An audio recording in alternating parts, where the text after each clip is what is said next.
咁依家我哋就有請創意教師協會嘅顧問、前教育局首席教育主任、兩所小學嘅校董、創意教學評審計劃專家潘漢雄顧問。咁潘顧問對詩詞創作以及中國語言文學都好有研究嘅，佢啲設計作品都充滿咗創意嘅。咁依家我哋就有請潘顧問為評審計劃做下點評啦。嚟有請潘顧問。大家好。其實咧我就唔係咩顧問，不過咧就同大家一齊參與分享。因為我哋呢個活動咧就叫做創意教學，好多時候我哋睇一定要問翻目的係乜嘢咧？目的係等啲學生可以刺激多啲去思考啊，去揾啲新嘅意念啊。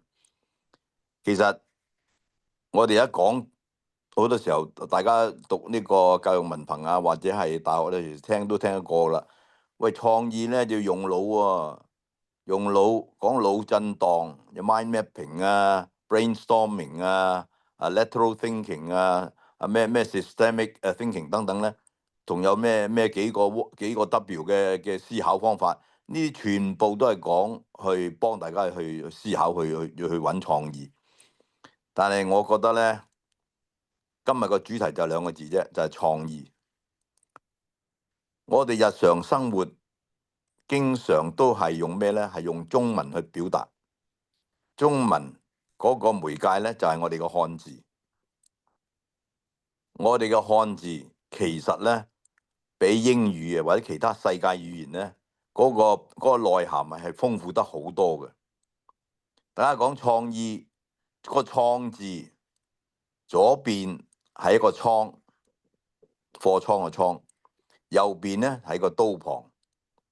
咁即係咩意思啊？即係話咧，意念其實就喺個大倉庫入邊。呢個倉庫咧好大嘅，整個宇宙就係啲意念嚟嘅。但係呢個倉庫唔係咁易打開嘅，係你要用方法想辦法去打開佢。所以嗰個左右邊嗰個刀旁咧，其實即係話啲工具，要靠嗰啲工具，要有想嘅方法，方法都係工具嚟噶嘛，先可以打得開。咁個意字又係咩意思咧？個意字大家睇好簡單嘅嘢，成日都話都識寫啊。頭先猛講嘅嗰啲意念，意上高係個音，下低係個心。你心底有嘅諗法，你心底將你嘅心底嘅聲音講出嚟，即係話你有咩意念啊？咁呢個已經係意啦。將所謂創意，成個宇宙就係啲意念嚟噶啦。你將成個宇宙俾咗你咁大嘅倉庫，但係咪個個可以入得去呢？你要想辦法啦，你用方法啦。頭先好多老師都分享用不同嘅方法啊、媒介啊等等。你睇翻我哋人類發展嘅歷史，上一個世紀開始嘅時候，先講緊呢飛機嘅發明。但係嗰個世紀去到一半嘅時候啊，已經話去探月啦。所以嗰個意念係無窮嘅創，只要你將個心底個聲音講翻出嚟。咁但係我哋咧就經常都話啦，咁呢個喺我哋嚟講，我哋嘅腦袋就係一個大嘅倉庫。個倉庫其實個腦袋其實咧，除非你真係一個植物人，即係你唔識完全唔用腦，只要你稍為用下腦，你啲意念就會出嚟噶啦。咁呢個意念咧，就等我哋去發掘。我哋諗翻下我哋自己嘅中華文化，5000年嚟一路發展到現在，我哋嘅文化仍然蓬勃發展。我哋個發展咧，其實同我哋嘅漢字咧係好有關係。所以頭先有好多老師都講喺好多中文課嗰度咧，係教，譬如有個老師講《岳陽樓記》啊，你可以從個岳字嗰度起頭嘅。岳上高有個丘，下低有個山，山外又有山。大學生如果你去過岳陽樓，真係登上樓嘅時候，你望下四周，望下天地，原來明白個岳字真係好大嘅啟示。咁所以我覺得咧，即係喺我哋學習特別咧教嘅時候咧，多啲同學生等佢多啲留意下咧呢個中華文化裏頭嘅漢字，我哋嘅中文字真係幫到好多創意嘅。譬如頭先有人提到教學係知情意行，個知字啊好簡單啫，個始字邊再加個口，即係話咧你要講咧。你要講中咗嘅先至叫做知喎，講唔中嘅好似射箭咁，你唔中啊，咁你只係能夠衝口而出，唔算得係知嘅。個情字，而家嗰個情成日大家都識個情字情形喎，有咩情形啊咁樣？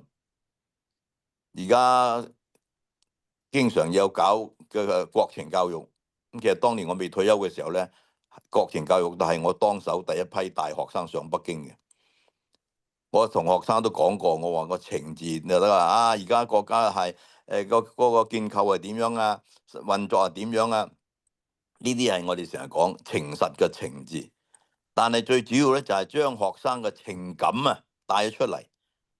個情感係不斷生長嘅，所以喺右邊係個清晰嘅清字，慢慢一路醖釀出嚟。你知情意行嗰個行字即係行啦。其實嗰個字嘅意思咧就係啲縱橫交錯個路，意念充斥天下，縱橫交錯。但係你點樣揾到出嚟咧？有個條理咧，咁呢個真係將呢個知情意行咧係活化嘅。咁我講呢啲咧，我想舉一個例，就係當年50幾年前咧，我教中二學生。當年我喺間官校嗰度教中二學生，我要負責咧教佢中文科。咁傳統嘅作文咧，作文堂咧好簡單啫。特別我自己讀小學嘅時候，老師出條題目，咁你哋個個就寫嘢啦。我啲故鄉或者我啲童年咁樣，或者我家鄉啲風俗諸如此類嘅嘢。但係有冇可以比較活啲去教咧？當時我就諗，咦？當時當年就根本上就未有手機啦，未電視都未有普及啦。咁我就話叫嗰啲同學，佢哋係中二嘅同學，我話你哋翻去屋企睇下你哋屋企睇開咩報紙嘅，然後你睇到邊一段新聞，邊一段嘅記載係你覺得有興趣嘅，你將佢剪落嚟，然後你就為嗰段新聞又好，或者嗰段嘅描述咧，俾一個標題。然後你交上嚟嘅時候咧，就解釋點解你會揀呢段新聞，點解你會俾呢個標題。嗱，咁呢樣嘢做法咧，同傳統嘅中文當年我講嘅傳統即係當年嘅中文作文教學咧，係差好遠嘅。當年就出條即係命題作文，咁就交功課咁就算數啦。因為我想睇下學生喺屋企睇啲咩報紙、咩新聞報紙，就知道佢哋屋企嗰個文化嘅背景係點樣。然後佢揀嗰段嘅新聞，一定係有個意思，講個意思出嚟，睇下佢嘅視覺，佢嘅嗰個注意點咧，同我哋大人睇嘅係有冇唔同。咁當年咧，我就用咗呢個所謂嘅新嘅，即係呢個比較一種新嘗試咧。當年我應該係讀緊呢個教育文憑班，喺香港大學讀緊教育文憑班，我就將呢個理念同埋呢個實踐咧，就交咗俾呢個作為我當時嘅一種功課。我記得當年咧係汪文勳老師咧，佢係我嘅導師。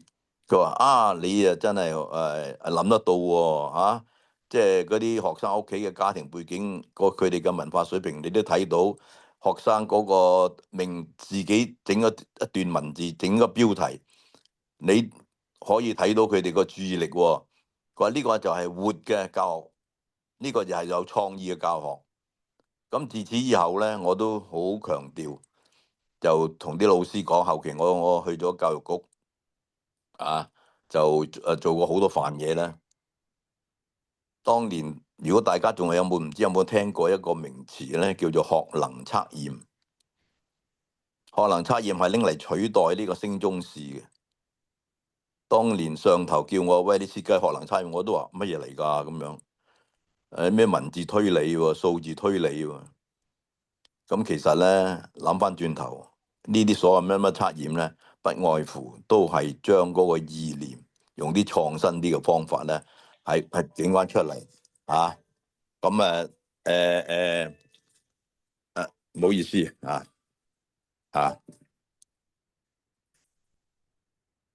唔好意思，唔好意思，唔好意思，係咁，所以咧就呢個創意教學啊，其實咧好似係新嘅理念，其實一啲新嘅理念都只不過係將嗰個，我成日覺得係一個活字，創意教育要講活，大家睇個活字，左邊係三點水，右邊係個舌頭，啲水一定要流，意念不斷流出嚟。如果唔係咧，你就變咗啦，停滯不前。舌頭係講嘅，但你睇個舌頭個舌字咧係千口，即係話咧唔係淨係你一個人啊，要多啲同人討論啊，多啲參詳啊。所以頭先有每間校咧都起碼有一至少兩三個老師一齊參與成個計劃。我覺得呢個係啱嘅，就係將呢個所謂活化嘅教學咧，活出咗呢個創意嘅精神出嚟。